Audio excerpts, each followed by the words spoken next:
Est-il vraiment nécessaire de créer un journal? Eh bien, avant, vers 2017, quand j'étais salariée, je ne me posais pas du tout la question. Après, quand j'étais salariée, à l'époque, mon contexte était le suivant. Je sortais tout juste d'école, content de trouver un travail, et mon travail occupait la plupart du temps toute ma journée, et puis le week-end, je décompressais de la semaine. Mais voilà, en 2017, j'ai eu un burn-out. Et je ne savais pas ce que c'était, je me suis complètement épuisée au travail. Qu'est-ce que c'est qu'un burn-out? En quelques mots, c'est un petit peu la manifestation de votre mental sur votre corps. En gros, vous n'allez pas bien et vous accumulez énormément de charges mentales, c'est-à-dire de décisions non prises, de refus que vous n'avez pas forcément affirmés. Par exemple, on vous demande de faire quelque chose, vous n'avez pas envie de le faire, mais vous le faites quand même. Bref, vous avancez à contre-courant et le fait d'avancer à contre-courant crée justement cette résistance au niveau du corps et de l'esprit, ce qui fait qu'on craque et on arrive en burn-out. On a parfois l'impression que le burn-out arrive un petit peu du jour au lendemain. On se dit tiens, mais c'est bizarre, j'allais bien quand je suis arrivée dans l'entreprise ou quand j'ai fait telle activité et maintenant ça ne va plus. En réalité, il y a des signes avant-coureurs de ce fameux burn-out. Et si vous ne pouvez pas mesurer ces signes, vous vous rendez compte que trop tard que vous foncez dans le mur. Résultat, si votre mental ne va pas bien, eh bien le corps en subit les conséquences et du coup le corps se met à mal fonctionner. A l'inverse, pareil, si votre corps ne va pas bien et que vous forcez quand même parce que vous vous dites il faut absolument que je termine ce dossier, mais au niveau de la tête, vous n'en avez plus envie, vous forcez également dans le sens inverse. Donc vous tirez, vous tirez, vous tirez sur la corde et ça casse. Qu'est-ce qu'on fait donc de cette charge? Cette charge mentale doit être déchargée quelque part. Il faut la mettre sur un support, il faut évacuer. Ce qu'on a tendance à faire, c'est qu'on a tendance à parler à ses amis, à évacuer auprès de ses amis. J'ai une amie avec qui on se raconte tout, et puis on dit voilà, il y a ça qui va pas, etc. et tout. Et elle dit voilà, excuse-moi, mais là c'est l'instant poubelle émotionnelle, parce que parfois on a besoin de décharger ses émotions pour que quelqu'un puisse en être témoin et vouloir nous aider peut-être, ou juste être témoin de ce qui se passe pour nous conseiller, voilà ce qui se passe dans ma vie, peut-être que dans la tienne tu devrais essayer de faire ci, faire ça, etc. Si vous n'avez pas de poubelle émotionnelle, désolé pour le terme, il n'est pas spécialement beau, mais en gros, on a tous besoin d'un ami. Voilà, on a tous besoin de quelqu'un à qui parler, et quand on a des difficultés qu'on rencontre, on a besoin de comparer pour savoir si ce qu'on vit, c'est difficile par rapport à notre prisme, à nous, ou si c'est juste normal et que c'est nous qui ne savions pas gérer, en fait. Il existe 3 types de faire du journaling. Le premier, c'est le type papier. Vous aurez des bullet journal, par exemple, ou des journaux avec des petits tirets dedans, des journaux sous forme d'agenda avec des dates bien précises. Deuxième type, c'est le journal dit digital, en gros le numérique. C'est un petit peu la même chose que sur papier, simplement vous utilisez votre tablette pour pouvoir écrire dedans. Donc vous pouvez bien entendu écrire de manière tapuscrite, donc en tapant sur l'ordinateur.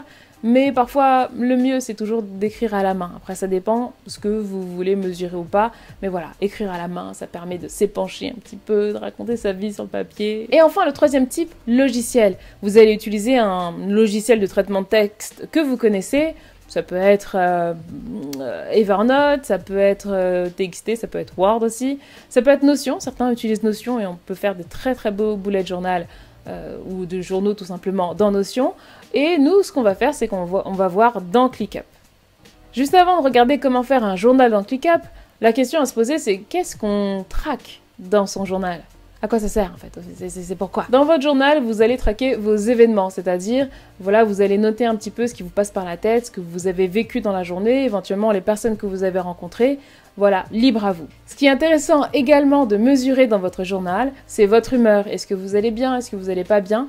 Et en fonction, vous allez pouvoir voir une tendance qui se dessine et vous allez voir qu'en gros, vous êtes peut-être quelqu'un de cyclique et que tous les mois à la même date ou tous les jours à la même heure, vous avez toujours le même type de problème ou le même type d'humeur qui revient. Troisième élément à traquer dans un journal, votre santé. Ça peut être la quantité d'eau que vous buvez, si vous allez à la selle ou si vous faites du sport.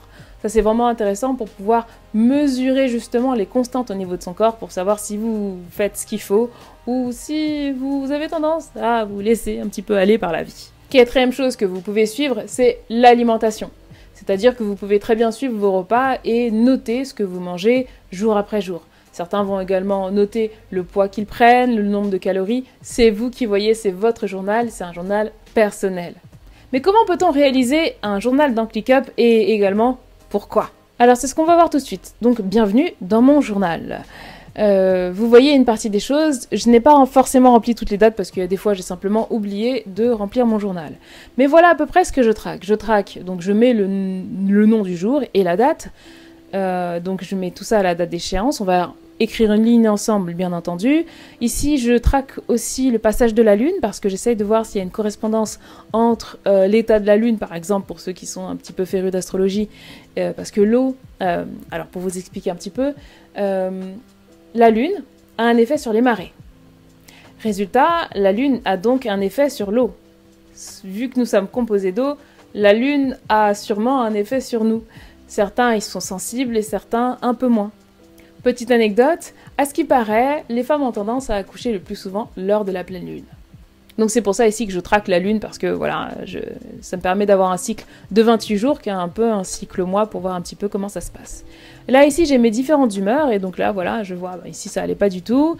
Ici j'ai mis une case à cocher pour la méditation, les jours où j'ai fait de la méditation, les jours où j'ai fait du sport. Donc je vous avoue que je suis pas quelqu'un de extrêmement féru de sport, hein, c'est pas mon truc. Mais il faut que je m'y mette, hein, il faut que je m'y mette. Là, je coche si j'ai appris un truc nouveau. C'est vraiment important pour moi de finir la journée en ayant appris quelque chose de nouveau. Donc comme vous le voyez, vendredi 21 janvier, j'ai rien appris de nouveau.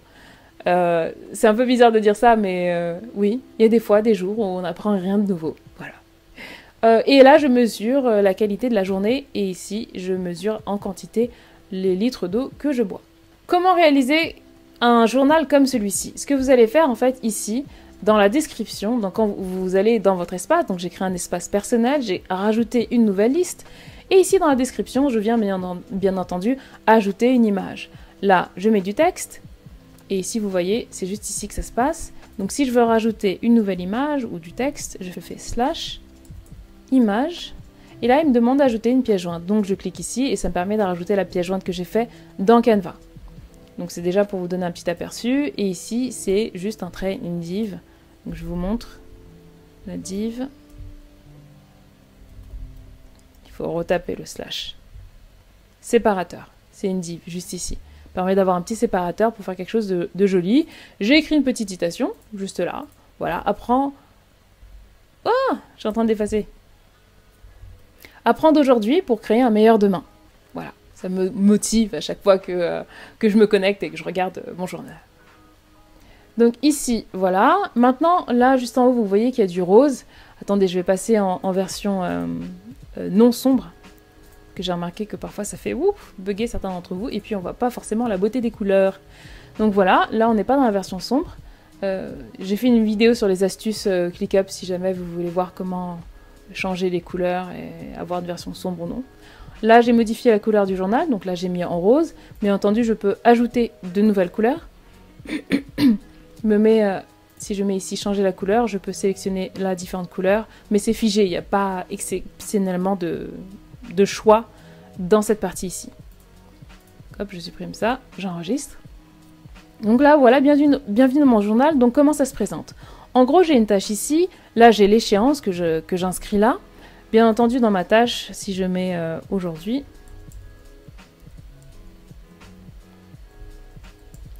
ça ne me met pas les jours automatiquement, il faudrait peut-être que je le fasse. Voilà comment j'arrive et comment j'écris dans mon journal. Je clique ici sur aujourd'hui, et là, je remplis, je dis voilà ce qui s'est passé dans la journée, je raconte un petit peu ma vie. Et là, j'ai les différents paramètres que vous avez vus tout à l'heure, donc je peux les renseigner ici ou sur l'écran de tout à l'heure. Donc là, je peux indiquer si j'ai fait du sport ou non, si j'ai fait de la méditation, combien de litres d'eau j'ai bu. Donc là, j'ai fait une progress bar qui est manuelle. Bien entendu, je vous ferai une vidéo sur la progress bar automatique pour que vous puissiez traquer automatiquement vos projets et votre suivi. Ici, pour l'humeur, je note mon humeur du jour. Donc aujourd'hui, je me sens carrément bien. Là, l'état de la lune. Comment j'ai fait tout ça, vous vous dites? Je vais vous montrer ça. Je vais fermer ça juste ici. Donc voilà, ce que j'ai fait ici, c'est que j'ai ajouté une nouvelle colonne et j'ai ajouté, donc du coup pour la progress bar, ici, si je tape progress, non, ce ne sera pas là, je vais dans créer. Et voilà ce que vous pouvez faire. Vous pouvez créer une liste déroulante. Donc liste déroulante, c'est ce qu'on a vu avec les emojis. Si je crée ici une liste déroulante, il faut que je lui donne un nom. Et ensuite là, il faut que je lui attribue bien entendu une couleur. Donc supposons que je prenne le violet, donc ça donne ce qui est inscrit ici. Et là, je peux écrire ce que je veux, ou je peux juste mettre un émoticône. Donc si vous avez un outil de traitement de texte où vous écrivez l'émoticône et vous faites un copier-coller l'émoticône, vous la mettez juste ici et hop, le tour est joué et vous ajoutez autant de nouveaux champs que vous en avez besoin. Ensuite, vous avez du texte, donc vous pouvez ajouter du texte, vous pouvez ajouter une zone longue de texte. La date, bon ça on l'a déjà mis, j'avais mis la date d'échéance, mais vous pouvez très bien mettre une date comme telle. Ici, la progression, donc là c'est la progression automatique en fonction des sous-tâches ou de la checklist. Donc ce qui peut être pas mal, c'est d'avoir une checklist sur le nombre de verres d'eau par exemple à boire, 4 points dans votre checklist, et vous cliquez au fur et à mesure et ça se rajoute. Mais je vous ferai une vidéo spécialement pour la progression automatique. Vous pouvez ajouter un numéro, vous pouvez ajouter bien entendu de l'argent, une case à cocher, c'est ce que j'ai fait pour la méditation ou pour le sport. Vous pouvez ajouter également un cumul de temps, un email, un emplacement. Bref, il y a plein de choses à faire. Ici, pour les petits cœurs, vous vous demandez, j'ai utilisé la partie notation. Donc quand vous utilisez le champ notation, vous pouvez mettre le type d'emoji que vous voulez. Et là, on est très en bas, là, c'est dommage. Je vais cliquer ici, ajouter une colonne, créer. Et là, on va aller sur notation, je vais vous montrer. C'est plutôt sympa. Et là, voilà les emojis qu'il vous propose. Donc voilà, là par exemple, j'ai choisi ici le petit sac de dollars, j'en choisis 5, je clique sur ajouter une colonne, donc attendez, je vais l'appeler dollars.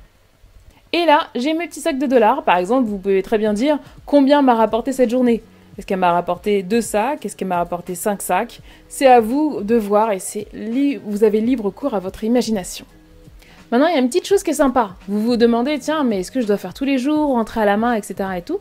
Ce que vous pouvez faire, c'est vous pouvez créer une tâche automatique. Donc, comment ça se passe ici? Une tâche récurrente. Donc, je peux définir la récurrence. Je peux dire que voilà, je veux que ça se répète chaque jour, une fois que la tâche est close. Donc ici, je peux ignorer le week-end ou créer une tâche. Voilà, je veux qu'il crée une tâche. Dès que la tâche est close, il répète à l'infini et il crée une tâche. Et dit voilà, mettre le statut à jour sur le statut que j'ai mis, j'ai appelé le statut commande statut. Donc voilà, je clique sur enregistrer et là j'ai ma tâche qui est créée. Donc si on revient juste ici, c'est une tâche bien entendu qui est récurrente. Si j'ai rempli ma tâche, supposons que j'ai fait du sport, que j'ai appris un nouveau truc, en tout cas je pense qu'on a appris quelque chose de nouveau ensemble, je clique ici sur Complete pour terminer. Ça se termine. Et bien entendu, ça va me créer, on ne le voit pas encore, mais demain, ça va me créer une nouvelle tâche automatiquement parce que celle-ci est close. Ah, bah voilà, ça m'a créé une nouvelle tâche, encore une fois. Ça va beaucoup nous servir dans la vidéo sur comment gérer ses finances dans ClickUp et avoir un suivi de ses dépenses. Allez, je vous retrouve dans cette vidéo, à bientôt. But I still wanna turn up. Yeah, I still wanna turn up. All I want is to go again.